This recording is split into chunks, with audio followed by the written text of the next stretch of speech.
बिस्मिल्लाहिर्रहमानिर्रहीम। अस्सलाम वालेकुम। आज का हमारा टॉपिक जो है क्वांटिटी थ्योरी ऑफ मनी या नज़रिया मिक़दार ज़र है। ये नज़रिया जो है वो इससे हमें पता चलता है कि मनी की वैल्यू किस तरह से डिटरमिन होती है और क्वांटिटी ऑफ मनी या मिक़दार ज़र जो है वो कीमतों को किस तरह से मुतासिर करती है। ये थ्योरी या नज़रिया जो है वो मुख्तलिफ इकोनॉमिस्ट ने मुख्तलिफ दौर में पेश करते रहे, लेकिन इसका सबसे बेहतर वर्जन जो है वो न्यूकॉम ने 1886 में 1886 में दिया। फिर इसको एक फार्मूला की शक्ल में प्रोफेसर फिशर ने पेश किया, जो कि 1911 में प्रोफेसर आयरविंग फिशर ने इसको एक फार्मूला की शक्ल में पेश किया। और जो इसकी डेफिनेशन दी गई प्रोफेसर टॉजिंग ने दी डेफिनेशन। टॉजिंग कहते हैं कि if the quantity of money is doubled, the prices of goods are also doubled and the value of money becomes half. कि अगर ज़र की मिकदार को दोगुना कर दें तो अशिया की कीमतें भी दोगुना हो जाती हैं और ज़र की कदर निस्फ रह जाती है। इसी तरह क्वांटिटी ऑफ मनी को अगर हाफ कर दिया जाए, पहले से आधा कर दिया जाए, the prices of goods are also half and the value of money is double.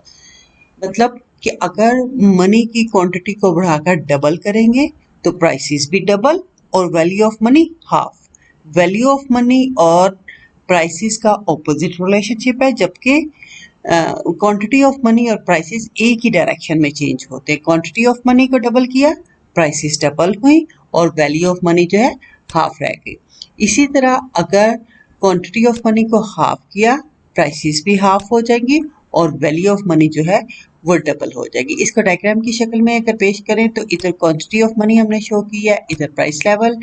अगर जो ओरिजिनल है मनी जो लेवल वो OM1 और प्राइसेस OP1 है। अगर मनी सप्लाई को बढ़ा दिया जाए, OM2 कर दिया जाए, तो प्राइसेस बढ़कर OP2 हो जाती है।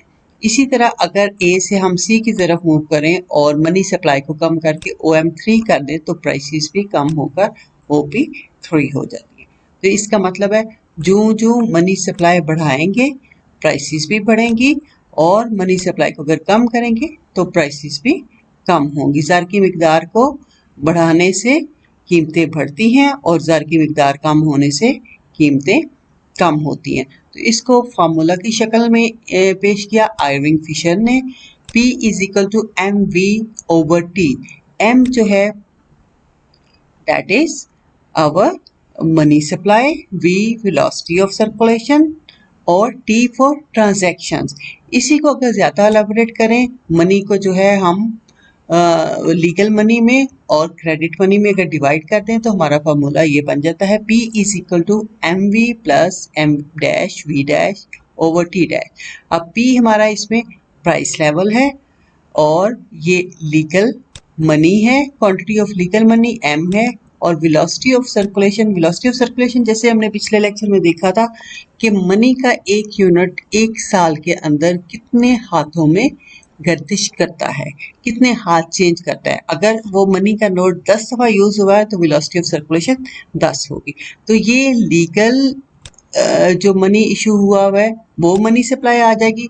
अगर क्रेडिट मनी को भी इंक्लूड किया जाए कि क्रेडिट मनी की क्वांटिटी को M- से शो करते हैं, जो हमारा एतबारी ज़र है, एतबारी ज़र की मिकदार को M- से शो करते हैं और उसकी रफ्तार गर्दिश या वेलोसिटी ऑफ सर्कुलेशन एतबारी ज़र की वो V- से। तो ये भी चूंकि मनी सप्लाई होते हैं। अब हमने देखा कि मनी सप्लाई सिर्फ मनी की क्वांटिटी नहीं बल्कि वेलोसिटी ऑफ सर्कुलेशन भी उसके साथ इंक्लूड की जाती है, क्योंकि वेलोसिटी ऑफ सर्कुलेशन का बढ़ना भी ऐसे ही होता है जैसे कि ज़र की मिकदार बढ़ गई है ओवर ट्रांजैक्शन। अब ट्रांजैक्शन जो होता है लेन देन, यानी एक साल के अंदर कितनी अशिया का तबादला हुआ है, वॉल्यूम ऑफ ट्रांजैक्शन है ये हमारा। P general price level, M जो क्वांटिटी ऑफ लीगल मनी या कानूनी मिकदार ज़र और फिर quantity of credit money M- आ जाता है, ये एतबारी ज़र की मिकदार। V velocity of legal money या कानूनी ज़र की रफ्तार गर्दिश और V- जो है वो velocity of circulation of credit money और T फॉर ट्रांजैक्शन या तिजारत का हुजम। तो ये हमारा फॉर्मूला बन जाता है P इज इक्वल टू, यानी प्राइस लेवल हमारा डायरेक्टली चेंज होता है क्वांटिटी ऑफ मनी के साथ, और ट्रांजैक्शन के साथ इसका उलट रिलेशनशिप है। फिर इसी अगर फॉर्मूला को हम ज़हन में रखें, अगर हमारे पास जो है मनी की क्वांटिटी 100 है, मनी की क्वांटिटी 100 है, और हमारी ट्रांजैक्शन भी हमने 100 अशिया का 100 अशिया का तबादला किया जाता है, यानी ट्रांजैक्शन का वॉल्यूम भी 100 है, और वेलोसिटी ऑफ सर्कुलेशन 1 है। तो ये प्राइस लेवल हमारा क्या आएगा, 100 इंटू 1 ओवर ट्रांजैक्शन की मिकदार 100, तो price level will be equal to 1। इसी तरह अगर मनी सप्लाई को हम 200 कर दें, डबल कर दें, वेलोसिटी ऑफ सर्कुलेशन सेम है 1, 200 इंटू 1 200 आ जाएगा, और ट्रांजैक्शन जो है वो हमारी 100 यूनिट्स की हमने सपोज किया कि हो रही है, तो 200 into 1 divided by 100 it will be 2, यानी क्वांटिटी ऑफ मनी को 100 से 200 किया तो हमारा प्राइस लेवल डबल हो गया, 2 हो गया। इसी तरह अगर हम क्वांटिटी ऑफ मनी को हाफ कर दें, यानी 50 कर दें, 50 into 1 over 100 that will be 0.5, यानी अगर क्वांटिटी ऑफ मनी को 100 से 50 कर दिया तो प्राइस लेवल कम होकर 0.5 हो जाएगा। अब आते हैं इस कानून की मफरूजात की तरफ या असम्पशंस की तरफ, जो कि एज्यूम किया गया, इसमें एज्यूम किया गया no change in the V, V is the velocity of circulation of legal money, के कानूनी जर की रफ्तार गर्दिश ना बदले। अब वेलोसिटी ऑफ सर्कुलेशन जो है वो क्या होती है कि एक साल में एक नोट कितने हाथों में गर्दिश करता है। अगर वो 10 हाथों में करता है तो उतने ही हाथों में करेगा, यानी वेलोसिटी ऑफ सर्कुलेशन 10 रहेगी, इससे कम या ज्यादा नहीं होगी। फिर सेकंड असम्पशन है कि no change in the velocity of circulation of credit money, V dash, इतबारी जर की रफ्तार गर्दिश भी ना बदले। कि आपका इतबारी जर क्या होता है, चेक्स होते हैं, ड्राफ्ट्स, हुंडियाँ होती हैं, तो वो जिस तरह से रोटेट कर रहे हैं, जिस तरह से एक हाथ से दूसरे हाथ में जाते हैं, उसी तरह ही करें, उसकी रफ्तार में भी कोई तब्दीली ना आए। इधर देखिए हमने एग्जाम्पल की जब बात की थी तो वहां भी हमने v को भी 1 रखा था और t को भी 100 ही रखा था, यानी v भी हमारा कांस्टेंट रहा और t भी कांस्टेंट। तो इधर यही हम सपोज कर रहे हैं कि वेलोसिटी ऑफ सर्कुलेशन जो है वो चेंज नहीं होती, ना ही लीगल मनी की और ना ही क्रेडिट मनी की। फिर इसी तरह हमने वहाँ पे जो ट्रांजैक्शन की मिकदार है या लेन देन की मिकदार है, अशिया खिदमात का जो ट्रांजैक्शन हुआ है, जो तबादला हुआ है, उसकी वैल्यू को भी हमने सेम रखा, इसको भी चेंज नहीं किया, ना ही वॉल्यूम ऑफ ट्रांजैक्शन बढ़े ना ही कम हो, क्योंकि अगर वॉल्यूम ऑफ ट्रांजैक्शन चेंज होता है उससे प्राइसेस भी इफेक्ट होती हैं। तो उनकी इसीलिए हमने सपोज कर लिया कि ये कांस्टेंट रहे ताकि उनका वॉल्यूम चेंज होने से जो थ्योरी का वैलिडिटी है उस पर फर्क ना आए। फिर अगर quantity of money supply suppose बढ़ गई है, लेकिन लोगों ने मनी यूज करने की बजाय गुड्स का एक्सचेंज जो है वो चेंज कर दिया है। पहले लोग मनी से चीजें परचेज कर रहे थे, अब वो बराह रास्त तबादला करना शुरू हो गए या बार्टर करना शुरू हो गए, तो उससे क्या होगा कि मनी की इफेक्ट जो है वो उस तरह नजर नहीं आएगा, थ्योरी जो है वो साबित नहीं हो पाएगी। इसलिए हम सपोज करते हैं कि बराह रास्त तबादला का मेयार जो है वो चेंज ना हो, ताकि जितना मनी को बढ़ाया गया है उसका इम्पैक्ट प्राइसेस पे या कीमतों पे सही तरह नजर आ सके। फिर नेक्स्ट हमारी जो चीज़ एज्यूम की जाती है, नेक्स्ट एजम्पशन है कि मनी होल्डिंग चेंज नहीं होती। जो मनी लोगों ने जमा करके रखा हुआ है, दफीनों की शक्ल में रखा हुआ है, वो चेंज नहीं होता।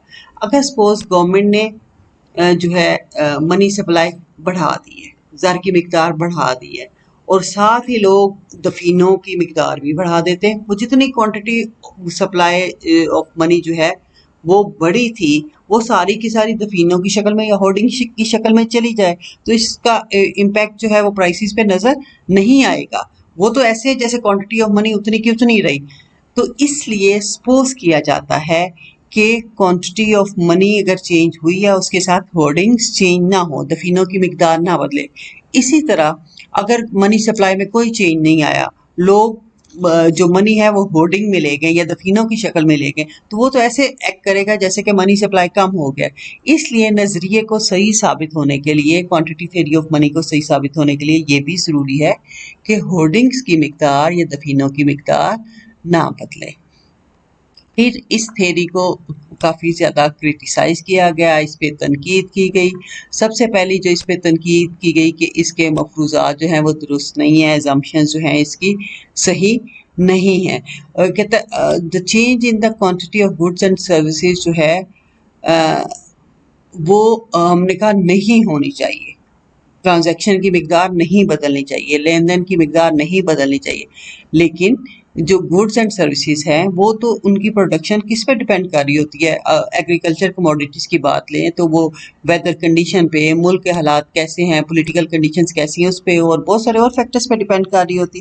तो इसलिए गुड्स की मिकदार चेंज हो सकती है, ये कभी भी कांस्टेंट नहीं रहती। किसी साल अशिया ज़्यादा पैदा होती हैं और किसी साल कम पैदा होती हैं। तो ये इसका सेम रहना ज़रूरी नहीं है कि ये बिल्कुल सेम की सेम रहे। इसलिए ये थ्योरी जो है वो सही साबित अमूमन फिर नहीं हो पाती। फिर हमने सपोज किया था कि जो वेलोसिटी ऑफ सर्कुलेशन है वो चेंज ना हो, लेकिन ऐसा भी मुमकिन नहीं है। जब भी मनी सप्लाई चेंज होती है, क्वांटिटी ऑफ मनी को बढ़ाया या कम किया जाता है, उसके साथ उसकी वेलोसिटी ऑफ सर्कुलेशन लाजमी चेंज होती है। दोनों एक दूसरे पे इंटरडिपेंडेंट है, लाजम मलजूम है। अगर क्वांटिटी ऑफ मनी को बढ़ाया जाएगा तो उसकी वेलोसिटी ऑफ सर्कुलेशन भी बढ़ेगी, अगर कम किया जाएगा तो वेलोसिटी ऑफ सर्कुलेशन या ज़र की रफ्तार गर्दिश भी कम होगी। इसलिए इस मफरूज़े का दुरुस्त होना भी जो है वो ज़रूरी नहीं है और थ्योरी जो क्वांटिटी थ्योरी ऑफ मनी है उसकी फिर सही होने में शक आ जाता है। फिर हमने कहा कि अगर मिकदारे ज़र को 2 गुना कर दिया जाए तो कीमतें 2 गुना हो जाती हैं और ज़र की कदर निस्फ रह जाती है। कि जैसे इसका मतलब है there is proportional relationship between money and prices, लेकिन actually there is no proportional relationship. इसकी जो ज़र की मिकदार और कीमतों का तनासुब है कि 2 गुना ही बढ़ेंगी, ऐसा नहीं है। मनी सप्लाई बढ़ने से कीमतें बढ़ती ज़रूर हैं, लेकिन ज़रूरी नहीं कि बिल्कुल उसी रेशो से बढ़े जिस रेशो से मनी सप्लाई को बढ़ाया गया है। कि अगर दोगुना किया है मनी सप्लाई को तो कीमतें भी दोगुना ही हों, ऐसा नहीं होता। मनी सप्लाई बढ़ने से कीमतें तो बढ़ती हैं या मनी सप्लाई कम होने से कम होती हैं, लेकिन ऐसा नहीं है कि बिल्कुल उसी रेशो से हों, उसी प्रपोर्शन से हों। इसका प्रपोर्शन या तनासुब जो है वो फ़र्क होता है। अगर ज़र की मिकदार को 2 गुना किया गया, हो सकता है कीमतें 1.5 गुना बढ़े या उससे कम बढ़ें या उससे ज़्यादा बढ़ें। तो ये proportional relationship between quantity of money और जो प्राइसेस दे दिया गया है ये भी सही नहीं है। फिर हमने कहा कि मनी सप्लाई को बढ़ाया जाए तो लाजमी है कि वो प्राइसेस बढ़ेंगी, लेकिन सम टाइम ऐसा होता है कि किसी कंट्री में जो रिसोर्सेज हैं वो प्रॉपर्ली यूटिलाइज नहीं हो रहे होते, इतने पैसे नहीं होते उनके पास कि वो इन्वेस्ट कर सकें, अपने ज़राए का बेहतर यूज़ कर सकें, बेटर यूज़ ऑफ रिसोर्सेज या वसाइल का बेहतर इस्तेमाल कर सकें। ऐसे में जब मनी सप्लाई बढ़ाई जाती है तो वो जो अंडर यूटिलाइज या नीम इस्तेमाल शुदा ज़राए होते हैं उनका सेमी यूटिलाइज रिसोर्सेज को बेहतर तरीके से इस्तेमाल किया जाता है। गुड्स की प्रोडक्शन में इजाफा होता है। जब प्रोडक्शन में इजाफा होता है तो उनकी कीमतें बढ़ने की बजाय गिर भी सकती हैं। तो ऐसा ज़रूरी नहीं है कि हर दफ़ा मनी सप्लाई बढ़ने के साथ कीमतों में इजाफा ही हो। अगर रिसोर्सेज का पहले से बेहतर इस्तेमाल कर लिया जाए और जो अनयूज्ड रिसोर्सेज हैं उनको पैसा मिलने के साथ सही तरह इस्तेमाल किया जाए तो इस तरह अशिया की प्रोडक्शन बढ़ जाएगी और कीमतें कम भी हो सकती हैं। फिर हमारी टर्म जो है वेलोसिटी ऑफ सर्कुलेशन, ये प्रोफेसर मार्शल कहते हैं कि this term should not be use, लफ्ज गर्दश ज़र को नहीं इस्तेमाल करना चाहिए बल्कि ज़र की तलब इसमें इस्तेमाल करना चाहिए। तो उन्होंने प्रोफेसर मार्शल ने इस वर्ड पे जो सर्कुलेशन ऑफ मनी की बजाय कहते हैं कि डिमांड फॉर मनी यूज होना चाहिए। फिर हमने कहा इस थ्योरी में ये कहा गया कि मनी सप्लाई और प्राइसेस में डायरेक्ट रिलेशनशिप है कि मनी सप्लाई बढ़ने से प्राइसेस डायरेक्टली बढ़ जाती, ऐसा नहीं होता। बल्कि ज़र की मिकदार और अशिया की कीमतों का ताल्लुक तो ऐसा ही होता है कि बढ़ती हैं, लेकिन ये इनडायरेक्ट रिलेशनशिप होता है। डायरेक्टली मनी सप्लाई प्राइसेस को इफेक्ट नहीं करती, बल्कि इसकी जो चेन बनती है, जिस तरह से ये एक्ट करती है कि मनी सप्लाई बढ़ने से रेट ऑफ इंटरेस्ट जो है वो कम हो जाता है, ज़र की रसद बढ़ने से शरह सूद कम हो जाती है और शरह सूद कम होने से इन्वेस्टमेंट या सरमायाकारी बढ़ जाती है। जब सरमायाकारी बढ़ती है तो अशिया की पैदावार ज़्यादा हो जाती है, ज़्यादा अशिया पैदा होते हैं, अशिया की मिकदार बढ़ने की वजह से फिर उनकी कीमतें गिर जाती हैं, इसी तरह वाइस वर्सा। तो इसका जो मनी सप्लाई और प्राइसेस का डायरेक्ट रिलेशनशिप नहीं है बल्कि इनडायरेक्ट है, ये वाया रेट ऑफ इंटरेस्ट जो है वो प्राइसेस को इफेक्ट करती है, रेट ऑफ इंटरेस्ट को इफेक्ट करती है। उसके बाद रेट ऑफ इंटरेस्ट चेंज होने से इन्वेस्टमेंट या सरमायाकारी चेंज होती है, उसके गुड्स की प्रोडक्शन जो है वो चेंज हो जाती है, उससे प्राइसेस में चेंज आता है। फिर ये नज़रिया या थ्योरी जो है वो it is not true under dynamic circumstances के हालात जब चेंज हो रहे होते हैं, ये नज़रिया दुरुस्त साबित नहीं होता, मुतहरक हालात में ये नज़रिया दुरुस्त साबित नहीं होता। प्रोफेसर केन्स कहते हैं कि स्टैटिक कंडीशंस में तो स्टेशनरी कंडीशंस में ये नज़रिया तो सही साबित होता है, जो हालात बदस्तूर रहें का सपोज कर लिया जाता है। इकोनॉमिक्स के लॉज अक्सर ऐसे हैं कि वो जब हमने हर दफ़ा सपोज करते हैं कि मुख्तलिफ चीज़ों को कॉन्स्टेंट सपोज कर लिया जाता है, तो कहते हैं स्टेशनरी कंडीशंस में तो ये नज़रिया दुरुस्त साबित होता है, लेकिन अगर हालात जो हैं वो चेंज हो जाएं तो ये नज़रिया दुरुस्त साबित नहीं होता। जबकि हकीकत में यही होता है कि हालात कभी भी सेम नहीं रहते, बदलते रहते हैं, तो इसलिए माशी हालात बदलने के साथ इस नज़रिए की वैलिडिटी पे भी फ़र्क आ जाता है। फिर प्रोफेसर क्राउदर ने इस पे बहुत बड़ा ऑब्जेक्शन लगाया कि वर्ल्ड वाइड डिप्रेशन जो 1930 का आलमी इक़्तिसादी बहरान आया था, अगर ये नज़रिया दुरुस्त होता तो वो बहरान क्यों आता, कि अगर मनी सप्लाई बढ़ने से प्राइसेस को बढ़ाया जा सकता, ज़र की मिकदार बढ़ने से कीमतें बढ़ाई जा सकती, तो 1930 का आलमी बहरान कभी ना आता। उस वक्त हुआ क्या था कि कीमतें जो हैं वो बहुत ज़्यादा गिर गई थी, जो इन्वेस्टर था वो मायूस हो गया, उसे लगा कि उसकी उसकी इन्वेस्टमेंट भी उसे वापस नहीं मिल रही थी, इसलिए उन्होंने प्रोडक्शन ख़त्म करते गए, कारखाने बंद होना शुरू हो गए, लोग बहुत ज़्यादा अनएम्प्लॉयड हो गए। सिर्फ अमेरिका में 30 करोड़ लोग जो है 30 मिलियन लोग वो बेरोज़गार हो गए थे। तो कहते प्रोफेसर क्राउथर कहते हैं कि अगर उस टाइम मनी सप्लाई बढ़ा दी जाती और प्राइसेस बढ़ जाती तो ये जो है बहरान कभी भी ना आता। एक्चुअली मनी सप्लाई बढ़ने से जो है वो प्राइसेस बढ़ाई तो जा सकती हैं, लेकिन जब प्राइसेस कम हो रही हों, उन्होंने यही कंक्लूड किया कि जब प्राइसेस कम हो रही हों मनी सप्लाई बढ़ाकर उसको बढ़ाया नहीं जा सकता। जब मनी सप्लाई ज़्यादा हो उसको कम करके कीमतों को कम तो किया जा सकता है, लेकिन जब कीमतें गिर रही होती हैं मनी सप्लाई बढ़ाकर उनको बढ़ाया नहीं जा सकता। फिर प्रोफेसर फिशर ने जो है इसको सिर्फ मनी को medium of exchange he use किया है कि ये आला मुबादला है, इसके मदद से अशिया की ख़रीदारी और ख़रीदो फ़रोख्त की जा सकती है, ये सिर्फ टूल है गुड्स ख़रीदने और बेचने के लिए।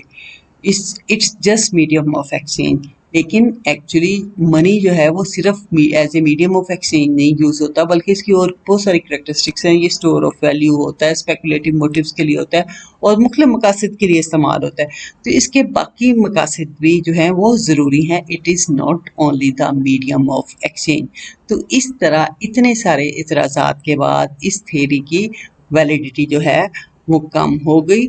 मॉडर्न इकोनॉमिस्ट जो हैं वो कहते हैं कि मनी सप्लाई जो है और प्राइसेस की डिटर्मिनेशन मनी सप्लाई और डिमांड फॉर मनी से होती है, जहां डिमांड और सप्लाई ऑफ मनी बराबर हो जाए वहीं पे प्राइसेस का तयन होता है। इस तरह नहीं कि मनी सप्लाई का प्राइसेस के साथ डायरेक्ट रिलेशनशिप है। वो कहते हैं value of money is determined by the equilibrium of demand and supply of money. अगर जो मनी सप्लाई है वो अगर बढ़ जाए तो उससे प्राइसेस गिर जाती हैं, मनी सप्लाई बढ़ने से प्राइसेस गिर जाती हैं, और वैल्यू ऑफ मनी जो है वो अगर सप्लाई ऑफ मनी बढ़ जाए तो प्राइसेस बढ़ जाती है और वैल्यू ऑफ मनी कम हो जाती है। इसी तरह अगर सप्लाई ऑफ मनी कम हो जाए तो प्राइसेस जो हैं वो कम हो जाती हैं और वैल्यू ऑफ मनी बढ़ जाती है। तो जहाँ तक डिमांड फॉर मनी का ताल्लुक है, demand is that quantity of money which people want to have in the form of cash with them, कि ये वो रकूम है जो लोग नकद शक्ल में अपने पास रखना चाहते हैं, और जितना ज़्यादा लोग अपने पास कैश रखना चाहेंगे, डिमांड फॉर मनी या ज़र की तलब उतनी ही ज़्यादा होगी, और जितना कम कैश रखना चाहेंगे उतनी ज़र की तलब कम होगी। अब ज़र की तलब वैल्यू ऑफ मनी को कैसे इफेक्ट करती है? अगर लोग जो है अपने पास ज़्यादा क्वांटिटी मनी की रखना चाहते हैं, अपने पास ज़्यादा कैश रखना चाहते हैं, इसका मतलब है वो उधार देने को तैयार नहीं होते, और जो वो पैसा उधार देने को तैयार होते वो मनी सप्लाई बढ़ जाता है। अगर लोग अपने पास पैसा रखेंगे तो मनी सप्लाई कम हो जाएगी, वो कम उधार देने को तैयार होंगे, मनी सप्लाई गिरने से प्राइसेस गिर जाएंगी और वैल्यू ऑफ मनी बढ़ जाएगी। इसी तरह अगर लोग ज़्यादा पैसा उधार देने को तैयार हो जाएं, अपने पास कम कैश रखना चाहें, तो वो मनी सप्लाई बढ़ाने का सबब बनेगा और प्राइसेस जो हैं वो बढ़ जाएंगी और वैल्यू ऑफ मनी या ज़र की जो है वैल्यू उसकी कदर कम हो जाएगी। तो मॉडर्न इकोनॉमिस्ट या जदीद नज़रिए के मुताबिक ज़र की कदर का तयन ज़र की तलब और रसद से होता है, ना कि सिर्फ क्वांटिटी ऑफ मनी से। मॉडर्न इकोनॉमिस्ट जो हैं वो मनी सप्लाई और मनी डिमांड दोनों का रोल शो करते हैं कि ज़र की कदर के तयन में या वैल्यू ऑफ मनी की डिटर्मिनेशन में, जबकि क्वांटिटी थ्योरी ऑफ मनी में सिर्फ मनी सप्लाई का ज़्यादा रोल दिया गया है, मनी डिमांड का नहीं दिया गया है।